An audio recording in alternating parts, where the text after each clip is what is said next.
राम राम मुक्ति मोहन जी। आपने मेरी रील लाइक करी, मतलब मेरी रील लाइक करी।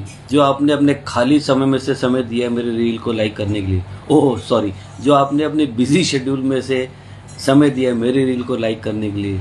मतलब आपने मेरी अदाकारी को पहचाना, उसकी तारीफ करी, मज़ा आ गया। मेरे अड़ोसी पड़ोसी दोस्त कितने लोग मेरी रील देखते हैं, लाइक नहीं करते, कमेंट नहीं करते, शेयर नहीं करते, बस खड़े होकर बातें करते हैं कि भाई तू रील अच्छी बनाता है।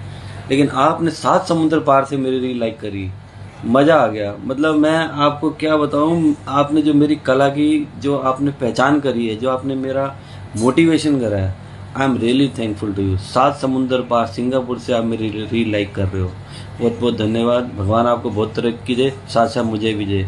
भारत माता की जय।